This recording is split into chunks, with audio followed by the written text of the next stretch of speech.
Ребалансот на буџетот е знак дека власта бега од соочување со реалноста. За опозицијата мало и незначително е скратувањето на трошоците од само 76 милиони евра.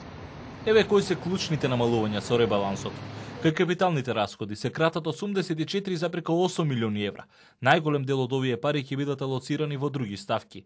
Се крати и кај ставката стоки и услуги во делот патни и договорни трошоци 16,2 милиони евра. За 10% се намалуваат платите на стотина функционери, за 30% лимитите на мобилните телефони. Повторна жртва на кратењето во буџетот се токму капиталните инвестиции. Ако владата навистина сакаше да биде реална и да биде во посигурна зона, кратењето требаше да изнесува 212,8 милиони евра. Најавата дека скратењето ќе започне од сопствените плати 10% е премалку и мислам дека предмногу добро ја оцениле својата работа во последните 3 години. Зголемување ќе има кај здравствената и социјална заштита. Со ребалансот предвидено е овде да се слеат 56,9 милиони евра. Единствено што настрада е мојата плата, меѓутоа не верувам дека некој ќе се потресе за тоа и нема потреба. Македонија со 2,5% е втора со најмал дефицит во Европа.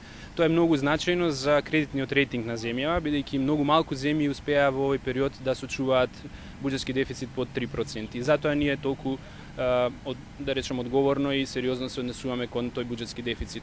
Во однос на проекциите, останавме за сега на истите проекции.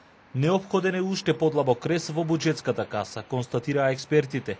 Ребалансот на буџетот беше неминовен, но сега експертската јавност тврди дека ова кратење од 76 милиони евра е навистина мало. Предвидуваат дека до крајот на годината ќе се случи уште еден ребаланс.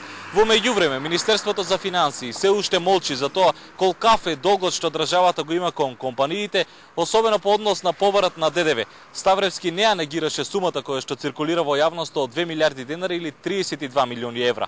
Молчи и за тоа колкав е долгот што државата го има и кон градежните компании.